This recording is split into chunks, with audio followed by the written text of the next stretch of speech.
پھر جب تحریر پر نظریں دوڑائی تو بری طرح چکرا گیا۔ دل کسی طرح یقین نہیں کر رہا تھا کہ صباحت خلا کا دعویٰ کر سکتی ہے۔ میرے خدا، اس نے صوفے کی بیک پر سر رکھا تھا، اس کا ذہن بری طرح چٹک رہا تھا۔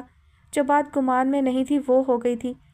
گزشتہ 3-4 روز سے وہ کتنا متجسس ہونے کے ساتھ پر امید تھا کہ آسیہ اور شاہ سکندر کے درمیان رابطہ ہونے سے اس کا معاملہ اب خوش اسلوبی سے طے پا جائے گا، اور اس خیال کے ساتھ اس نے اس بزدل سی لڑکی کے حوالے سے بہت کچھ سوچ لیا تھا، یہاں تک کہ وہ اسے اپنے گھر میں چلتی پھرتی نظر آنے لگی تھی، کبھی لان میں تو کبھی کچن میں اور بیڈ روم میں۔ جانے کیوں وہ دبے پاؤں داخل ہوتی تھی، وہ بند آنکھوں سے اسے دیکھتا تھا، محسوس کرتا تھا، اور کبھی بے اختیار اسے چھونے کے لیے اس کا ہاتھ ہوا میں اٹھ کر رہ جاتا تو اسے لگتا جیسے وہ کسی کونے میں کھڑی ہنس رہی ہے۔ کیسی مدھر ہنسی ہوتی تھی جو اس کے اندر خوشگوار سی ہلچل مچا دیتی تھی۔ نہیں صباحت شاہ، تم ایسا نہیں کر سکتی۔ اس نے دونوں ہاتھوں سے اپنی کنپٹیوں کو زور سے دبایا، پھر ایک جھٹکے سے سیدھا ہو بیٹھا اور ٹیلی فون سیٹ قریب کھینچ کر اس کے نمبر ڈائل کرنے لگا۔ تیسری بیل کے بعد اس کی آواز سنائی دی تھی۔ ہیلو، مجھے ابھی تمہاری طرف سے نوٹس موصول ہوا ہے، تم نے اپنی مرضی سے بھیجا ہے یا؟ وہ چھوٹتے ہی تیز لہجے میں بولا۔ اپنی مرضی سے بھیجا ہو یا کسی اور کی، کیا فرق پڑتا ہے؟ ادھر وہ ہاری ہوئی لگ رہی تھی۔ فرق پڑتا ہے صباحت شاہ، فرق پڑتا ہے، وہ زور دے کر بولا۔ تم مجھ پر ہی نہیں اپنے آپ پر بھی ظلم کر رہی ہو۔ میں فون بند کر رہی ہوں۔ یہی کر سکتی ہو تم۔ اس نے خود ہی ریسیور پٹک دیا۔ اس لڑکی کو وہ نہیں سمجھا سکتا تھا اور خود اس کی سمجھ میں نہیں آ رہا تھا کیا کرے۔ کبھی سوچتا خود ڈاکٹر آسیہ کے پاس جائے اور اپنی صفائی پیش کرنے کے ساتھ صباحت کے ساتھ وابستگی بھی بتا ڈالے، لیکن زیادہ دیر تک وہ اس سوچ پر قائم نہیں رہ سکا، کیونکہ اس کے خیال میں وہ ڈاکٹر آسیہ سے زیادہ بحث نہیں کر سکتا تھا۔ البتہ شاہ سکندر صباحت پر اپنا حق جتا کر کچھ بھی کہہ سن سکتے تھے، لیکن وہ بھی آج ہی باہر گئے تھے اور 1 ہفتے سے پہلے ان کی واپسی ممکن نہیں تھی۔ کوئی اور معاملہ ہوتا تو وہ ہفتہ کیا مہینہ انتظار کر سکتا تھا، اور اب تو جیسے ایک ایک پل اتنا اہم تھا کہ اگر اس کا بس چلتا تو وہ وقت کو یہیں روک دیتا جو اس کی زندگی چھیننے کے در پہ ہو گیا تھا۔ آخر بہت سوچنے کے بعد اس نے بابا جان کو فون کیا اور جب انہیں نوٹس کا بتایا تو وہ چیخ پڑے تھے۔ پاگل ہو گئی ہے وہ عورت، اپنی زندگی سے سبق نہیں سیکھا اس نے جو اب بیٹی کو طلاق دلوا کر گھر بٹھانا چاہتی ہے۔ اسے سمجھا دو کورٹ کچہری کرنا اس کے بس کی بات نہیں ہے، ہم اس کے پورے خاندان کو گھسیٹ لیں گے۔ بس کریں بابا جان، غصے اور جوش سے میرا مسئلہ حل نہیں ہوگا، نہ ہی میں کوئی دھاندلی چاہتا ہوں۔ آپ میری امی اور ابا کو بھیجیں ڈاکٹر آسیہ کے پاس، اس نے ناراض لہجے میں ٹوک کر کہا۔ گیا تھا تمہارا باپ، اسی پر تو ڈاکٹرنی نے یہ قدم اٹھایا ہے۔ بابا جان سخت دل ملاتے ہوئے لگ رہے تھے۔ کب گئے تھے ابا؟ اس نے فوراً پوچھا۔ 1-1.5 ہفتہ ہوا ہے۔ بہت بے عزتی کی اس عورت نے تمہارے باپ کی، اس کے بعد بھی اگر تم چاہتے ہو کہ ہم دوبارہ اسے وہاں جانے کو کہیں تو؟ نہیں، وہ ایک دم بول پڑا۔ پھر بتاؤ ہم کیا کریں؟ فی الحال تو میری سمجھ میں کچھ نہیں آ رہا، پھر بھی میں یہ ضرور کہوں گا کہ اس سارے قصے میں صباحت کا کوئی قصور نہیں ہے، اس لیے اس کی ماں کے کیے کی سزا اسے نہیں ملنی چاہیے۔ اسی کا خیال کر کے تو ہم خاموش ہیں، ورنہ… بابا جان فوراً بولے اور خاموش بھی ہو گئے۔ اچھا بابا جان، میں پھر بات کروں گا۔ اس نے اجازت لے کر فون بند کر دیا، اور پھر بہت سوچنے کے بعد وہ اس نتیجے پر پہنچا تھا کہ اب شاہ سکندر ہی کو ڈاکٹر آسیہ کے پاس جانا چاہیے، اور اس کے لیے اسے بہت تحمل سے شاہ سکندر کا انتظار کرنا تھا۔ فون کی بیل بج رہی تھی۔ نبیل نے کچھ دیر انتظار کیا کہ صباحت فون اٹھائے گی، لیکن وہ پتہ نہیں کہاں تھی۔ آخر انہیں خود ہی کمرے سے نکلنا پڑا، کیونکہ دوسری طرف کوئی مستقل مزاجی سے منتظر تھا۔ ہیلو، نبیل نے ریسیور اٹھایا اور دوسری طرف کی آواز سنتے ہی بے اختیار ہو گئے تھے۔ مدھو، کیسی ہو؟ کہاں ہو؟ اتنے دنوں سے فون کیوں نہیں کیا؟ تم ٹھیک تو ہو نا؟ کیا کہا تم نے؟ ان کی سماعتوں نے جانے کیا سنا تھا کہ پورا وجود سن ہو گیا۔ بڑی مشکل سے انہوں نے ہاتھ نیچے گرا کر ریسیور رکھا تھا، اس کے بعد بھی وہیں کھڑے رہے۔ اتفاق سے سٹک بھی ہاتھ میں نہیں تھی، ورنہ اس کے سہارے خود کو گھسیٹ لیتے۔ انتہائی بے بسی سے اپنے کمرے کی طرف دیکھتے ہوئے انہوں نے بے اختیار صباحت کو پکارا تھا۔ صباحت اپنے کمرے سے نکل کر آئی اور انہیں دیکھتے ہی ٹھٹک گئی تھی۔ کیا بات ہے نبیل بھائی؟ وہ چونک کر اسے دیکھنے لگے، بولے کچھ نہیں تو قریب آ کر صباحت نے ان کا بازو تھام لیا۔ کیا ہوا بھائی، یہاں کیوں کھڑے ہیں؟ پھر فون پر نظر پڑی تو اندر ہی اندر پریشان ہو کر پوچھنے لگی، کس کا فون تھا؟ کسی کا نہیں، وہ میں نے سٹک پتہ نہیں کہاں چھوڑ دی۔ انہوں نے بات بناتے ہوئے خود کو سہارا دینے کی خاطر صباحت کے کندھے پر ہاتھ رکھ دیا۔ بس نبیل بھائی، اب سٹک کا پیچھا چھوڑ بھی دیجیے، اس کے بغیر چل تو سکتے ہیں۔ وہ ان کی سٹک سے چڑھ کر بولی تھی۔ کیا کروں، عادت ہو گئی ہے، اس کے بغیر خود کو خالی خالی سا محسوس کرتا ہوں۔ ابھی دیکھو ہاتھ میں نہیں تھی تو میں… وہ جانے کیا کہنے جا رہے تھے کہ ایک دم خاموش ہو گئے۔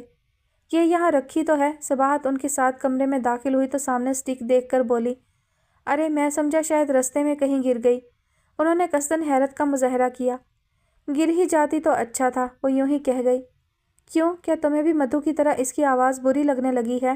انہوں نے افسردہ سے مسکراہٹ کے ساتھ پوچھا تو وہ اپنی یوں ہی کہی گئی بات پر جذبز ہو کر بولی، نہیں تو۔ اچھا جاؤ اپنا کام کرو، میں نے خوامخواہ تمہیں ڈسٹرب کیا۔ وہ اپنی رائٹنگ ٹیبل پر بیٹھتے ہوئے بولے۔ میں کوئی کام نہیں کر رہی تھی، اس نے ان کے بیڈ پر بیٹھتے ہوئے کہا تو نبیل نے ذرا سی گردن موڑ کر اسے دیکھا، پھر اپنے سامنے فائل کھول دی اور بظاہر اس پر نظریں دوڑانے لگے، جبکہ ذہن مدیحہ کو سوچنے لگا تھا۔ اس کی آواز ہمیشہ کی طرح کھٹکتی ہوئی تھی، کہیں سے بھی نہیں لگ رہا تھا کہ وہ کسی دباؤ میں ہے، بلکہ یہاں سے بھی زیادہ آزاد، جب ہی تو اپنے بارے میں فیصلہ کر کے خوش ہو کر انہیں بتا رہی تھی۔ ان کی سماعتوں میں ابھی بھی اس کے الفاظ گونج رہے تھے جو ان کی روح پر کسی تازیانے سے کم نہیں تھے، اور جب آسیہ پھوپھی سنیں گی تو… اس سے آگے سوچ کر ہی وہ پریشان ہو گئے اور بے حد مضطرب۔ تبھی صباحت انہیں پکار کر پوچھنے لگی، نبیل بھائی کس کا فون تھا؟ کب؟ انہوں نے بہت سنبھل کر اسے سوالیہ نظروں سے دیکھا۔ ابھی کچھ دیر پہلے جب آپ لابی میں کھڑے تھے، مجھ سے مت چھپائیے، میں نے خود بیل سنی تھی اور آپ کو اٹینڈ کرتے ہوئے بھی دیکھا تھا۔ صباحت کے ذہن میں علی جہانگیر کا خیال تھا، جب ہی وہ جاننا چاہتی تھی کہ اس نے کیا کہا۔ پھر اس میں اچنبے کی کیا بات ہے؟ کیا میرا فون نہیں ہو سکتا؟ انہوں نے تنبیہی انداز میں کہا۔ ہو کیوں نہیں سکتا؟ وہ الجھ گئی۔ پھر یہ کہ آپ مجھ سے کچھ چھپا رہے ہیں۔ ہاں چھپا رہا ہوں، ضروری نہیں ہے کہ ہر بات تمہیں بتائی جائے۔ انہیں ایک دم غصہ آ گیا، شاید بہت ضبط کرنے کی وجہ سے۔ اور تم اب کیا جاننا چاہتی ہو؟ تمہارے بارے میں پھپھو نے جو فیصلہ کرنا تھا کر لیا اور اس پر تم سے دستخط بھی کروا لیے، اور شاید علی جہانگیر کو بھجوا بھی چکی ہیں۔ میں جانتی ہوں، وہ ان کے غصے سے خائف ہو کر بولی۔ پھر اور کیا جاننا چاہتی ہو؟ اس نوٹس پر علی جہانگیر کا رد عمل تو مجھے نہیں معلوم، اور نہ ہی میں قیاس کر سکتا ہوں۔ ان کا لہجہ ہنوز تھا، جس پر وہ چڑھ کر کہنے لگی، آپ کچھ بھی نہیں کر سکتے، بالکل میری طرح ہیں آپ بزدل اور کم ہمت، اپنے آپ پر بھروسہ نہیں ہے آپ کو۔ ہاں، وہ اچانک جیسے ٹوٹ گئے۔ اپنے آپ پر بھروسہ ہوتا تو یوں جانے دیتا اسے؟ کبھی نہیں۔ اور وہ بھی کیسی نادان ہے، سرابوں کے پیچھے بھاگ رہی ہے۔ کون؟ وہ ان کے ٹوٹتے لہجے پر کچھ گمسم سی ہو گئی تھی۔ مدھو۔ جانتی ہو اب وہ کیا کرنے جا رہی ہے؟ انہوں نے اپنے خیال سے نکل کر اسے دیکھا اور اس کے نفی میں سر ہلانے پر گہری سانس کھینچ کر بولے، شادی۔ کیا؟ صباحت کے صرف ہونٹ کھلے تھے، حلق سے آواز نہیں نکلی تھی، اور نبیل بھی جیسے کسی پاتال سے بول رہے تھے۔ ہاں ابھی اس کا فون آیا تھا، خود بتا رہی تھی کہ وہ شادی کر رہی ہے شاہ تیمور کے ساتھ۔ نہیں۔ صباحت کا سر نفی میں ہلتا چلا گیا اور نبیل نے جیسے تھک کر چیئر کی بیک پر سر ٹکایا تھا۔ کتنی دیر بعد صباحت اپنی جگہ سے اٹھ کر نبیل کے پاس آئی اور آہستہ سے ان کے کندھے پر ہاتھ رکھ کر بولی تھی، نبیل بھائی یہ ہمارے ساتھ کیا ہو رہا ہے؟ کن گناہوں کی سزا مل رہی ہے ہمیں؟ نبیل اس کا ہاتھ تھام کر اپنے سامنے کرتے ہوئے کہنے لگے، جرم ہمارا نہیں، ہمارے ماں باپ کا ہے، جنہوں نے اپنی اپنی انا میں اولاد کو یکسر نظر انداز کر دیا تھا۔ اگر ہماری خاطر ہی آپس میں کمپرومائز کر لیتے تو ہم ادھورے ہوتے، نہ ہمیں ایسے حادثات پیش آتے۔ میں، مدھو، تم، ہم میں سے کوئی بھی مکمل نہیں ہے۔ ہمارے اندر ہمیشہ ایک محرومی کا احساس رہا، جس نے ہماری شخصیت کی تکمیل نہیں ہونے دی۔ تم حد درجہ حساس، اس کے ساتھ تمہارے لاشعور میں ہمیشہ یہ خوف رہا کہ کہیں کوئی تمہیں تمہاری ماں یا باپ کا طعنہ نہ دے مارے۔ ہر مقام پر جھکتی اور ٹوٹتی چلی گئی۔ یہ نہیں تھا کہ تمہارے اندر لڑنے اور احتجاج کرنے کی طاقت نہیں تھی، لیکن اس خوف نے تمہیں اپنا دفاع تک نہیں کرنے دیا، اور مدھو پر اس خوف نے الٹا اثر ڈالا، یعنی تمہارے بالکل برعکس۔ وہ بے حس، خودزر اور باغی ہو گئی اور اپنی محرومی کا بدلہ ہر ایک سے لینے لگی۔ اور وہی ٹھیک ہے، جو نہ جھکتی ہے نہ ٹوٹتی ہے، اور جو چاہتی ہے چھین لیتی ہے، کسی کی پرواہ نہیں کرتی۔ میں اب سے نہیں، شروع سے اسے پسند کرتا ہوں۔ مجھے وہ چیخ چلا کر اپنی بات منواتی ہوئی ہمیشہ اچھی لگی، لیکن وہی بات جو ابھی تم نے کہی کہ میں کچھ نہیں کر سکتا، کیونکہ مجھے اپنے آپ پر بھروسہ نہیں ہے۔ ہاں، بھروسے اور اعتماد کی کمی نے ہی مجھے بزدل بنا دیا، جو میں اس کے سامنے اظہار نہیں کر سکا، اور تمہاری طرح میں بھی ہر مقام پر جھکتا اور ٹوٹتا چلا گیا۔ حالانکہ سب لوگ ہم سے بہت محبت کرتے ہیں، لیکن یہ ساری محبتیں بھی ہمارے اندر محرومی کے احساس کو کم نہیں کر سکیں، اس لیے کبھی صحیح وقت پر صحیح فیصلہ نہیں کر سکے۔ ہم ڈرتے ہیں، ہمیشہ ڈرتے رہیں گے۔ نبیل کے لہجے میں دکھ تھا، تلخی بھی سمٹ آئی تھی۔ وہ چپ چاپ کھڑی انہیں سن رہی تھی، جب آخر میں انہوں نے ہونٹ بھینچ کر جانے بقیہ تلخی اپنے اندر اتاری یا اندر کی تلخی کو باہر آنے سے روکا، تب وہ سہمی ہوئی آواز میں پوچھنے لگی، اور نبیل بھائی، مدھو، اس نے فرار کا راستہ اختیار کیا ہے، اپنے آپ سے بھی بھاگ رہی ہے، پتہ نہیں کہاں تک جائے گی۔ خدا کرے کسی راستے میں سچ مچ اس کی منزل آ جائے، وہ پا لے اپنی منزل، ہم میں سے کوئی ایک تو۔ وہ بولتے ہوئے خود ہی چونکے اور جیسے اپنی بات سمجھنے کی کوشش کرنے لگے۔ مجھے بہت دکھ ہو رہا ہے نبیل بھائی، اور جب مما سنیں گی تو کتنی پریشان ہوں گی۔ وہ روحاسی ہو گئی۔ دکھ اور پریشانی کی بات تو ہے، لیکن ہم کیا کر سکتے ہیں؟ بہرحال ابھی پھپھو کو معلوم نہیں ہونا چاہیے۔ ایک تمہاری ٹینشن انہیں کیا کم ہے؟ اور کیا کہہ رہی تھی مدھو؟ کچھ نہیں، بس یہی بتایا کہ وہ شادی کر رہی ہے۔ مجھے لگتا ہے وہ پاگل ہو گئی ہے، یا پھر اسے معلوم ہی نہیں ہوگا کہ میرا معاملہ کورٹ میں چلا گیا ہے، اس نے پرسوچ انداز میں کہا۔ تو نبیل کچھ دیر تک اسے دیکھتے رہے، پھر اٹھتے ہوئے بولے، بس ختم کرو یہ موضوع، کہیں پھپھو سنتی ہوئی نہ آ جائے۔ اور ہاں دیکھو، میں تمہارے لیے ایک کتاب لایا تھا، وہ تکیے کے پاس رکھی ہے، لے لو۔ اس نے وہیں کھڑے کھڑے کتاب کی طرف دیکھا، پھر منہ بنا کر بولی، میرا کچھ پڑھنے کو دل نہیں چاہتا۔ دل چاہے یا نہ چاہے پھر بھی پڑھنی ہے، اٹھاؤ اسے، انہوں نے روب سے کہا۔ تو اس نے بڑھ کر کتاب اٹھائی اور وہیں صفحے الٹنے لگی تھی کہ وہ ٹوک کر بولے، یہاں نہیں، اپنے کمرے میں جاؤ، مجھے لیکچر تیار کرنا ہے۔ تیار کرنے کی کیا ضرورت ہے، آپ ایسے ہی لیکچر دینے میں ماسٹر ہیں۔ وہ کہتی ہوئی ان کے کمرے سے نکل گئی تو انہوں نے آہستہ سے دروازہ بند کر دیا، پھر آ کر لیٹ گئے۔ لیکچر تیار کرنے کا تو بہانہ تھا، اصل میں تنہائی چاہتے تھے، حالانکہ جانتے بھی تھے کہ تنہائی کتنی عذاب ہوگی، لیکن وہ شاید اذیت پسند ہو رہے تھے، اپنے جرم پر خود اپنے آپ کو سزا دینا چاہتے تھے۔ مدیحہ سے محبت کر کے انہوں نے جرم ہی کیا تھا، وہ تو ایسا ہی سمجھ رہے تھے، بلکہ شروع سے خود کو سرزنش کرتے آ رہے تھے۔ جانے کیوں وہ خود کو اس کے قابل نہیں سمجھتے تھے، حالانکہ وہ کوئی بہت اعلیٰ و عرفہ اور ناقابل حصول نہیں تھی، لیکن انہیں ایسی ہی لگتی تھی، سب سے الگ، سب سے جدا، شاید اس لیے کہ نظروں میں سما کر ان کے دل میں اتر گئی تھی، اور جو دل میں اتر جائیں وہ یوں ہی سب سے الگ، سب سے جدا لگتے ہیں۔ بہرحال اس میں ان کا شعوری عمل دخل نہیں تھا، انہوں نے کبھی اس کے حصول کی تمنا نہیں کی تھی، اپنی محبت کو اس غرض سے پاک ہی رکھا تھا، اور نہ کہیں یہ سوچا کہ وہ ان کی نہیں تو کسی کی نہیں ہو سکتی۔ اس کے برعکس اس کے لیے اچھا ہی سوچتے تھے۔ جب اس کی احمر کے ساتھ منگنی ہوئی تھی تب بھی وہ خوش تھے، تو اس خیال سے کہ وہ احمر کے ساتھ خوش رہے گی۔ کسی وقت اپنی تہی دامنی کا خیال آتا تو فوراً سر جھٹک دیتے تھے۔ پھر انہیں احمر کے باہر شادی کر لینے کا دکھ بھی اس کی وجہ سے تھا۔ ایک بار بھی اپنی محبت میں خود غرض ہو کر نہیں سوچا، بس اس کے دکھ کا احساس تھا جو وہ اب تک احمر سے ناراض تھے، اور اب گو کہ اس نے بہت خوش ہو کر بتایا تھا کہ وہ شاہ تیمور کے ساتھ شادی کر رہی ہے، لیکن انہیں شدید دھچکا لگا تھا۔ اس لیے نہیں کہ ان کے اندر اسے پانے کی کوئی تمنا جاگ اٹھی تھی، بلکہ انہیں یقین تھا کہ اس کی یہ خوشی دیر پا نہیں ہو سکتی۔ وہ یقیناً دھوکہ کھانے جا رہی ہے، اور یہ سراسر اس کا اپنا عمل، اپنا فعل تھا۔ اس کے باوجود جانے کیوں وہ اپنے آپ کو قصوروار سمجھ رہے تھے۔ شاید ان کے لاشعور میں کہیں یہ خیال تھا کہ وہ اگر صحیح وقت پر اپنے جذبوں کا اظہار کرنے کے ساتھ اسے خوبصورت زندگی دینے کا وعدہ کرتے تو وہ کبھی فرار کا راستہ اختیار نہ کرتی، اور اب تو جیسے اس کے ہر عمل کے ذمہ دار وہی ہوں گے۔ کاش میں تمہیں سمجھا سکتا، روک سکتا مدھو، انہوں نے بے بسی اور دکھ سے سوچا تھا۔ اور پھر رات کے تیسرے پہر جب وہ ہر طرح سونے کی کوشش میں ناکام ہو گئے تو اٹھ کر ٹیرس پر آ گئے۔ خاموش فضا میں ہوا کی سرسراہٹ بہت ہلکا سا ارتعاش پیدا کر رہی تھی، جبکہ روشنی کہیں نہیں تھی۔ ان کا دل چاہا ساری سوچوں کو جھٹک کر یہی ننگے فرش پر سو جائیں۔ کتنی دیر ادھر سے ادھر ٹہل کر وہ اپنے ذہن کو پرسکون کرنے کی کوشش کرتے رہے، اور جب کسی حد تک کامیاب ہو گئے تب امریکہ کی کال ملانے لگے، کیونکہ خود کو قصوروار سمجھنے کے ساتھ ساتھ انہیں بار بار احمر کا خیال بھی آ رہا تھا کہ وہ اگر مدیحہ کے ساتھ وفاداری نبھاتا تو وہ کبھی یہاں سے نہ جاتی۔ بہرحال چند لمحوں بعد جب ادھر احمر لائن پر آیا تو وہ چھوٹتے ہی بولے تھے، تمہارے ایک غلط قدم نے یہاں کس کس کی زندگی خراب کی، کبھی سوچا تم نے؟ کون؟ نبیل بھائی، کیا کہہ رہے ہیں آپ؟ احمر ان کی آواز سن کر جہاں خوش ہوا وہاں الجھ بھی گیا تھا۔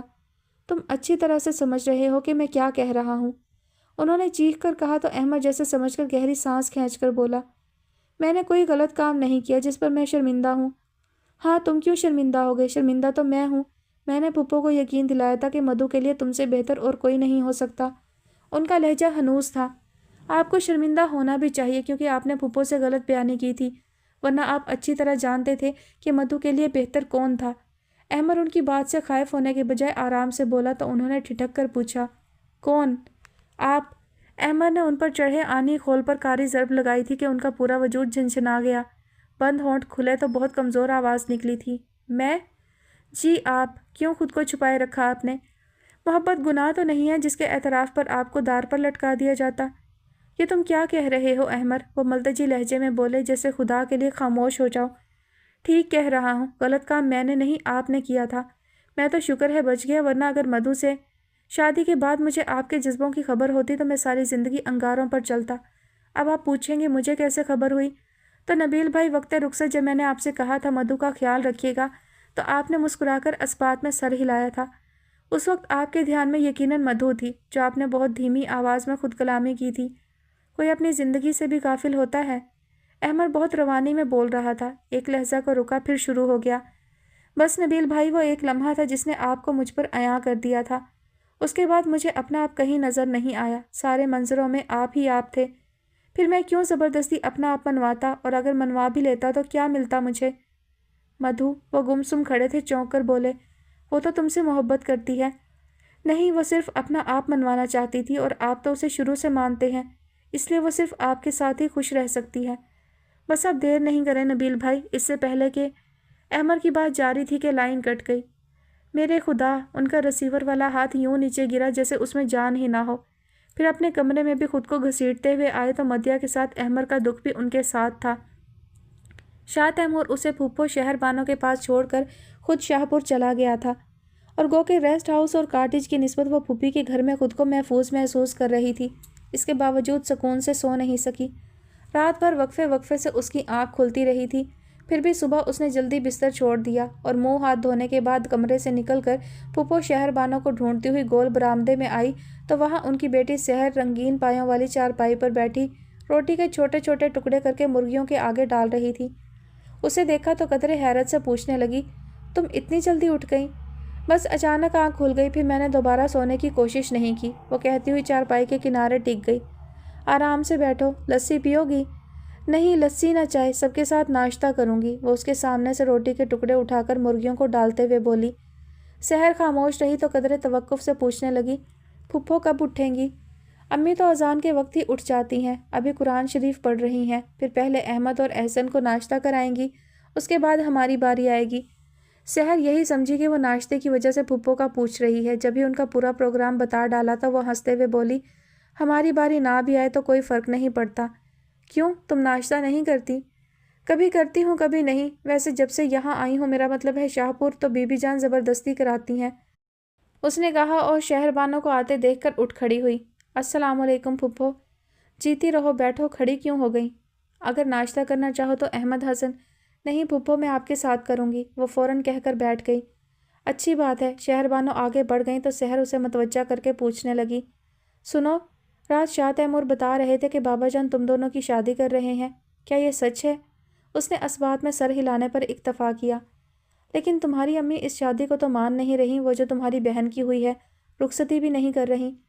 میرا خیال ہے میری شادی کے بعد مما صبا کی رخصتی پر آمادہ ہو جائیں گی، اس نے یقین سے کہا تو سحر سادگی سے پوچھنے لگی، تمہاری شادی پر آمادہ ہو گئی؟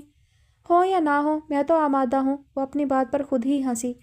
سحر یوں دیکھ رہی تھی جیسے اسے سمجھ نہ پا رہی ہو۔ تمہیں یہ بات عجیب کیوں لگ رہی ہے؟ میری شادی کا فیصلہ میرے دادا نے کیا ہے اور میں ان کے فیصلے سے خوش ہوں، جس پر مما کو اعتراض نہیں ہونا چاہیے، اور اگر اعتراض کریں تب بھی بابا جان کے نزدیک میری خوشی زیادہ اہم ہے۔ میں شاہ پور میں رہنا چاہتی ہوں اور مجھے شاہ تیمور پسند ہے۔ وہ سحر کی نہ سمجھی پر تعجب کا اظہار کرنے کے بعد وضاحت کر رہی تھی کہ اپنے پیچھے آہٹ محسوس کر کے خاموش ہو گئی، اور ذرا سی گردن موڑی تھی کہ شاہ تیمور سامنے آ گیا۔ اس کے ہونٹوں میں دبی دلکش مسکراہٹ دیکھ کر وہ سمجھ گئی کہ وہ اس کی آخری بات سن چکا ہے، پھر بھی انجان بننے کی کوشش کرنے لگی تو وہ براہ راست اس کی آنکھوں میں دیکھ کر بولا، کیا کہہ رہی تھی، ذرا پھر سے کہو۔ میں اپنی بات دہرایا نہیں کرتی، وہ ایک ادا سے کہتی ہوئی اٹھ کھڑی ہوئی۔ تو جا کہاں رہی ہو؟ شاہ تیمور نے فوراً آگے آ کر اس کا راستہ روکا تو وہ مسکرا کر بولی، بس یہیں ڈائننگ ہال تک، پھر پلٹ کر سحر سے مخاطب ہوئی، چلو سحر ناشتہ کر لیں۔ اچھا سنو، ناشتے کے بعد کیا پروگرام ہے؟ میرا مطلب ہے میں رقبے پر جا رہا ہوں، اگر چلنا چاہو تو۔ نہیں، میں آج پھپھو کے پاس رہوں گی، رات کو وہ جلدی سو گئی تھی، میری ان سے زیادہ بات نہیں ہو سکی، اس نے سہولت سے منع کرتے ہوئے کہا تو شاہ تیمور کچھ دیر سوچنے کے بعد کہنے لگا، اچھا ٹھیک ہے، تم ابھی ایک دو دن یہیں رہو، بلکہ جب تک تمہارا دل چاہے۔ دل کی بات نہ کریں، دل تو پتہ نہیں کیا کیا چاہتا ہے۔ وہ کہتی ہوئی آگے بڑھ گئی تو اس کے پیچھے دیکھتے ہوئے شاہ تیمور ذرا سے کندھے اچکا کر مسکرایا، پھر شہر کو اپنے جانے کا بتا کر وہیں سے باہر نکل گیا تھا۔ گو کہ شہر بانوں کا رویہ اس کے ساتھ لیا دیا سا تھا، اس کے باوجود ناشتے سے فارغ ہوتے ہی وہ اسے گھیر کر بیٹھ گئی اور کچھ دیر تک یوں ہی ادھر ادھر کی باتیں کرتی رہی، ساتھ لگاوٹ کا مظاہرہ بھی کیا جس سے شہر بانوں کی سرد مہری ٹوٹنے لگی تھی۔ وقفے وقفے سے بے اختیار ہو کر کبھی اس کا گال چھوتی، کبھی پیار سے ہاتھوں میں لے لیتی اور آخر زبان سے بھی اظہار کر دیا، تم بہت پیاری بیٹی ہو، اگر بابا جان تمہیں تیمور کے ساتھ منسوب نہ کر چکے ہوتے تو میں تمہیں ہمیشہ کے لیے اپنے پاس لے آتی۔ پھوپھو، وہ ان کا مطلب سمجھ کر شرما گئی تو شہر بانو نے اسے گلے لگا کر پیار کیا، پھر پوچھنے لگی، تم خوش ہو نا؟ جی، لیکن مجھے ڈر بھی لگ رہا ہے، اس نے اپنے ناخنوں سے کھیلتے ہوئے کہا۔ کیوں ڈر کیوں لگ رہا ہے؟ تیمور ماشاءاللہ بہت اچھا، بہت محبت کرنے والا لڑکا ہے۔ ہاں لیکن، وہ ہچکچا گئی۔ لیکن کیا؟ کہو بیٹی، جو بھی بات ہے کہہ ڈالو، کیوں ڈرتی ہو؟ شہر بانو نے بہت اپنائیت سے کہا۔ کیا بتاؤں پھپھو، اصل میں امی کے ساتھ جو کچھ ہوا، وہ کہتی تھی اگر ہم شاہ پور گئے تو ہمارے ساتھ بھی، بس میں یہی سوچ کر ڈرتی ہوں۔ اس نے رک رک کر اپنے ڈرنے کا سبب بتایا تو شہر بانو فوراً بولی تھی، ارے نہیں بیٹا، تمہارے ساتھ ایسا کیوں ہوگا؟ تم اور صبا تو اس گھر کی بیٹیاں ہو اور اپنی بیٹیوں کے لیے بابا جان کے بڑے سخت اصول ہیں۔ جی، میں نے سنا ہے کہ وہ اپنی بیٹیاں غیروں میں نہیں بیاہتے۔ یہ حقیقت ہے، اور جو کچھ تمہاری ماں نے تم سے کہا اس پر میں یہی کہوں گی کہ وہ عورت اپنی جگہ صحیح ہے۔ اس کے ساتھ جو کچھ ہوا، اس کے بعد وہ تمہارے سامنے شاہ پور والوں کی کوئی اچھی تصویر تو پیش نہیں کر سکتی تھی۔ یقیناً اس نے تمہیں ڈرایا ہوگا، اس لیے تمہارے اندر خوف ہے۔ شہر بانو نے کچھ غیر جانبداری کا مظاہرہ کرتے ہوئے کہا تو وہ تائید کرتے ہوئے بولی، جی، اور بے بنیاد تو نہیں ہے، میرا مطلب ہے پاپا بھی تو بہت اچھے، بہت محبت کرنے والے انسان ہیں، پھر بھی انہوں نے مما کو طلاق دے دی تھی۔ اس کے سوا کوئی چارہ نہیں تھا، اگر بابا جان تمہاری ماں کو طلاق نہ دلواتے تو یہاں 2 گھر برباد ہو جاتے۔ شہر بانو کے ایک ہی جملے سے ان ساری باتوں کی تصدیق ہو گئی تھی جو اسے شاہ تیمور نے بتائی تھی۔ ہاں، اس نے ہاں کی صورت گہری سانس لی۔ میری بات سمجھ گئی ہو نا؟ علی اور تیمور کے ساتھ وہ مسئلہ نہیں ہے جو تمہارے باپ کے ساتھ تھا۔ بابا جان کو جتنی محنت تمہارے باپ کو واپس لانے میں کرنی پڑی تھی، اس سے زیادہ تمہارے اور صبا کے حصول کے لیے کرنی پڑ رہی ہے، صرف اس لیے کہ کہیں شاہوں کی بیٹیاں غیروں میں نہ چلی جائیں۔ تم اپنے دل سے سارے ڈر خوف نکال دو، تمہارے اور صبا کے ساتھ کوئی زیادتی نہیں ہوگی، بلکہ بہت خوش رہو گی تم یہاں۔ میں ابھی بھی بہت خوش ہوں، اس نے خوشی کا اظہار شہر بانو کے گلے میں بازو ڈال کر کیا تھا۔